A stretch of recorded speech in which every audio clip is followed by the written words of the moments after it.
Hi అందరికీ ఈ వీడియోలో పోలీపాడ్యమి అంటే ఏమిటి, పోలీపాడ్యమి ఏ రోజు జరుపుకోవాలి, పోలీపాడ్యమి అసలు డిసెంబర్ 1వ తారీఖున లేకపోతే 2వ తారీఖున జరుపుకోవాలా, పోలీపాడ్యమి రోజు ఎన్ని దీపాలు వదలాలి, నదులు చెరువుల దగ్గరికి వెళ్ళలేని వాళ్ళు ఇంట్లోని ఈ దీపాలన్నీ ఎలా వెలిగించుకోవాలి, ఎలా వదలాలి అనే విషయాన్ని మీతో షేర్ చేసుకుంటున్నాను. పోలీపాడ్యమి అనేది మార్గశిర మాసము మొదటి రోజున జరుపుకుంటాము. అంటే కార్తీక బహుళ అమావాస్య తిథి తర్వాత రోజు వచ్చే రోజున ఈ పోలీపాడ్యమి జరుపుకుంటాము. కార్తీక బహుళ అమావాస్య డిసెంబర్ 1వ తేదీ మధ్యాహ్నం వరకు ఉంది. కాబట్టి పోలీపాడ్యమి దీపాలు తెల్లవారుజామున వదులుతారు. కాబట్టి ఆ రోజు అమావాస్య తిథి మధ్యాహ్నం దాకా ఉంది. కాబట్టి డిసెంబర్ 2వ తారీఖున తెల్లవారుజామున ఈ దీపాలను వదలాలి. అయితే ఈ దీపాలు ఎందుకు వదులుతారు అంటే, కార్తీక మాసము నెల మొత్తము దీపాలు వెలిగించలేని వారు ఉంటే గనక ఆ దీపాలని ఆ రోజు ఈ దీపాలు వెలిగిస్తే నెల మొత్తం చేసిన ఫలితం అనేది లభిస్తుందని చెబుతారు. కాబట్టి ఆ రోజు 33 దీపాలను వెలిగిస్తారు.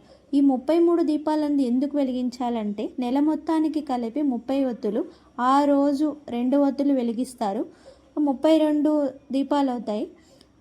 తిథుల్లో హెచ్చు తగ్గులు అనేది వస్తూ ఉంటాయి. కాబట్టి మొత్తం కలిపి 33 దీపాలన్నీ వెలిగిస్తారు. ఈ 33 దీపాలు అనేవి ఒకటి కలిపైనా వెలిగించుకోవచ్చు, లేకపోతే కనుక విడివిడిగా అయినా వెలిగించుకోవచ్చు. అసలు ఈ దీపాలు అనేది ఎలా వెలిగించాలి, నదులు చెరువుల దగ్గరికి వెళ్ళలేని వారు ఈ దీపాలని ఇంట్లోనే వెలిగించుకోవచ్చు.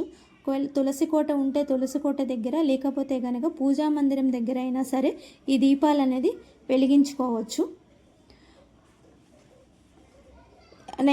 దీపాలు ఎలా వెలిగించాలంటే కనుక, ఇంట్లోనే ఒక ఇత్తడి ప్లేట్ కానీ గిన్నె లాంటిది కానీ తీసుకొని అందులో నీళ్లు తీసుకొని దానిలో పసుపు, కుంకుమ, గంధము, అక్షింతలు, పువ్వులు అన్నీ వేసుకున్న తర్వాత ఆ నీటిని గంగాజలంగా భావించుకొని మనం వెలిగించుకున్న ఈ 33 ఒత్తులు కలిపి కానీ విడివిడిగా కానీ ఉన్న వాటిని నీళ్ళల్లో పారే నీటిలాగా భావించుకొని ఈ దీపాలనేది వదిలేస్తారు. ఒకవేళ ఈ దీపాలను ఎలా వెలిగిస్తారంటే కనుక, అరటి డొప్పల్లో కానీ లేకపోతే ఇత్తడి ప్లేట్లో అయినా సరే కూడా వెలిగించుకోవచ్చు. మీకు అందుబాటులో అరటి డొప్పలు లేకపోతే కనుక ఒక ఇత్తడి ప్లేట్ లాంటిది తీసుకొని ఈ దీపాలని అందులో వెలిగించుకొని నదిలో లాగా భావించిన ఈ నీళ్ళల్లో ఈ దీపాలు అనేది వదిలిపెడతారు.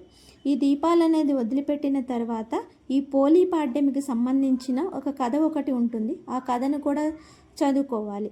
ఆ కథ ఏంటంటే, పూర్వము పోలెమ్మ అనే ఒక మహాభక్తురాలు ఉండేది. ఆమెకి 3 తోడికోడళ్ళు ఉండేవాళ్ళు. ఆమె అత్త ఈ 3 తోడికోడళ్ళనే బాగా చూసుకునేది. ఈమెని చులకన భావనగా చూస్తూ ఉండేదట. ఈమెని ఈ పూజా కార్యక్రమాల్లో కూడా ఏమి పాల్గొనకుండా చేసేది.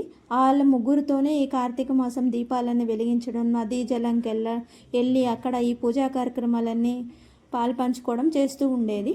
అయితే ఈమెని తీసుకెళ్లకుండా ఇంట్లోనే ఉంటుంది కదా. ఈమె ఏం చేస్తుందంటే, ఆమె ముందు రోజు చిలికిన కవంకున్న వెన్నని తీసుకొని అది నూనెలాగా చేసుకొని ఆ పెరట్లోనే ఉన్న పత్తి చెట్టు నుంచి వచ్చిన పత్తిని తీసుకొని అది ఒత్తిలాగా చేసుకొని ఆమె దీపం అనేది వెలిగించుకునేది.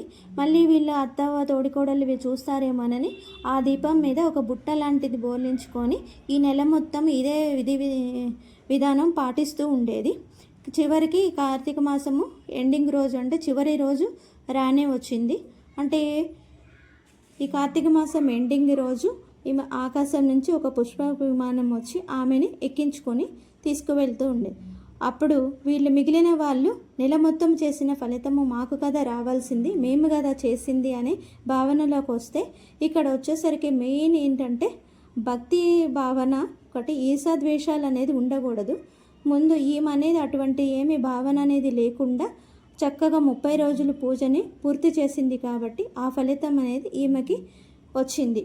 మిగిలిన వాళ్ళు అంటే అత్త కానీ మిగిలిన తోడికోళ్ళు కానీ ఈమెను ఈ పూజా కార్యక్రమాలు చేయకుండా ఈర్ష్యాద్వేషాలతో చూశారు. కాబట్టి ఆ ఫలితం అనేది వాళ్ళకి లభించలేదు.